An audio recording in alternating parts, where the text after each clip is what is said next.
Hey there, calc folks, back here with another quick lecture looking at integration techniques, where specifically, again, we're looking at numerical integration here, folks.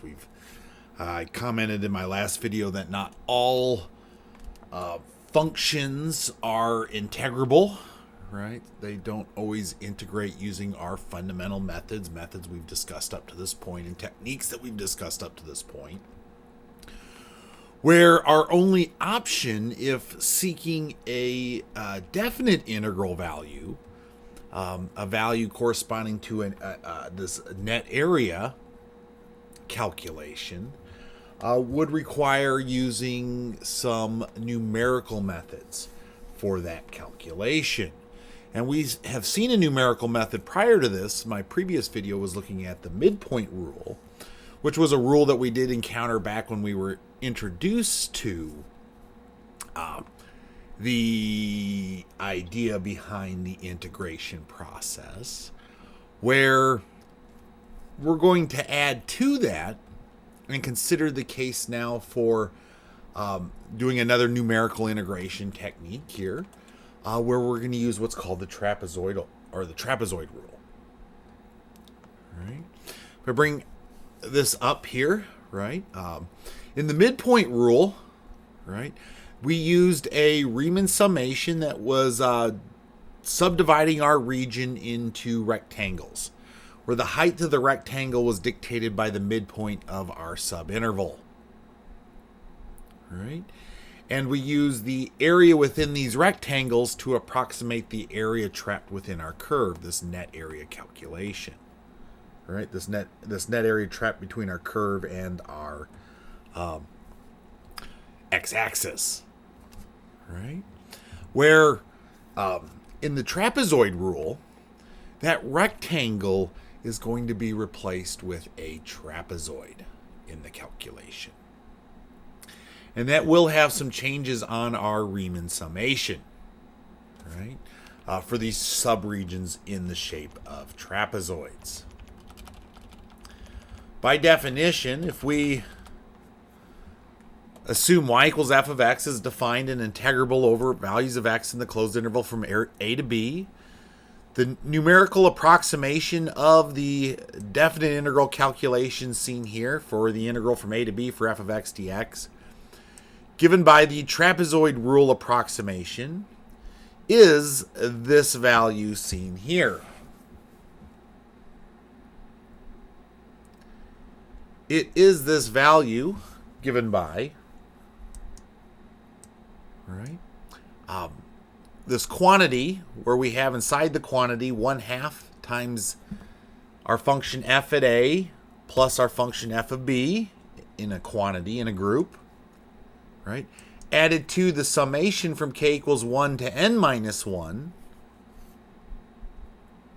right, for the value f of x sub k all times delta x in value. And I really should highlight here for n sub intervals of that closed interval from a to b is given by t sub n here. I did fail to mention what n was. All right. N is the number of subintervals seen up here. So let's make sure we define that in this definition. All right. Where delta x, again, is then going to be the width of each subinterval, b minus a divided by n, and x sub k is going to be a value of x in each subinterval that actually marks the endpoints of our subintervals. All right. X sub 0 would be a, x sub 1 would be a plus whatever delta x is. X sub n would result in the value of b, right, in our interval. It would be the rightmost endpoint on this interval. All right. Where we might consider performing this calculation, let's see here. Consider using the trapezoid rule to approximate Again, this familiar integral, the integral from 1 to 9 for x cubed dx, using n equal to 8 subintervals. Well, an approximation of this, trapezoid rule approximation would be illustrated as follows here. We are subdividing from 1 to 9 into 8 subintervals, where we're approximating the area trapped under the curve and above the x-axis over those 8 subintervals, right, from 1 to 9, using these trapezoids in shape. It's a little hard to see here. If I made them a little bigger, it might be a little easier to see. But these are trapezoids, folks. All right? Trapezoids with one angled side. The other side is flat and parallel to our x-axis. All right? And the area within these trapezoids can be used to approximate the area trapped under this curve above the x-axis from x equals 1 to the value of 9. All right? And that is done with the above calculation. In this case, delta x would be 1 unit. X sub k would be 1 plus k. Right? So for f of x equal to x cubed, using n equal to 8 subintervals, t sub 8 would be equal to this.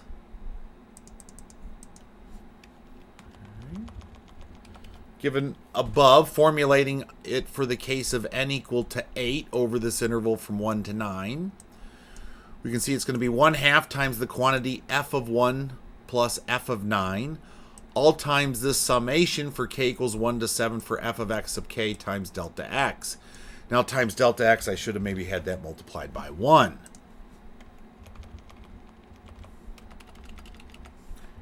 Where for f of x equal to x cubed, f of 1 is 1, f of 9 is 729, substituting into these two values. Right? 730 divided by 2 would be 365, right, for this term, added to what would result from this summation here, where for f of x equal to x cubed and x sub k equal to 1 plus k, we would see these values for f of x sub 1 through f of x sub 7. They would correspond to f of 2, f of 3, f of 4, f of 5, f of 6, f of 7, and f of 8 respectively. We're plugging in 2, 3, 4, 5, 6, 7, 8 into our function f of x, yields these values 8, 27, 64, 125, 216, 343, and 512. Those are going to be the values added up in this summation scene here. Adding up that summation and adding it to what did we say there? 365 in value with what we would develop from here. Multiplying that then by delta x equal to 1 is going to give us our approximation. And that is what we see develop here, folks. So from the trapezoid rule, if we add up these 7 terms, we will get 1295. Added to that, what did we say, 365, we'll end up yielding 660 units squared. Where we know the exact area, net area, we calculated that in our other example, midpoint rule, was 640 units. So we're only overestimating by about 20 units squared. A much finer approximation here than we had obtained using midpoint rule. Right? But nonetheless, a good approximation of that overall value. Right? And that is what we end up concluding here. Thus, from the trapezoid rule, we can approximate this value here, which we do know equals 1640, right, from previous calculations, using t of 8, which would be 1660 units squared. Right? And that is our approximation technique known as trapezoid rule. Right? You are going to form this calculation seen here for your function f over these bounds from a to b, right? Where for n subintervals, t sub n will be 1/2 times the quantity f of a plus f of b, added to the summation from k equals 1 to n minus 1 for f of x sub k in value, all times delta x. Now, a lot of people forget to multiply by that delta x, and in our last case, it was just 1. So it's easy to miss. Whereas delta x then is going to be b minus a divided by n, and x sub k is always going to be calculated as a plus k times delta x. Setting up this part for any given calculation, as we've seen done down below here, right? You can develop a approximation using trapezoid rule for any integral calculation, any definite integral calculation, folks. All right? And if you feel the need, you could also even set this up so that if we had more than 7, right, or n equal to 8 subintervals, if we had n equal to 80 or n equal to 800, we certainly could set this up and perform this on a calculator, like we had done for midpoint rule, using that sum of a sequence function on our calculator, if necessary. All right? That's trapezoid rule, folks. That is trapezoid rule. It is an approximation technique that uses sub-regions of the net area, right? Subdivides our net area into subregions and uses trapezoids to approximate the area found in each of those subregions, right? Trapezoids that form between the bounds of those subregions, the left and rightmost bound. All right? That is the calculation given by trapezoid rule. So, folks, quick little lecture there goes along with our midpoint rule. We're going to add to this one more, the case for Simpson's rule, right? Where we're going to see another nice, another calculation for approximations, right? That is itself a kind of an obscure calculation, and we'll get into some of that in our next lecture. With that said, I hope you're hanging in there, and I'll see you in the next one.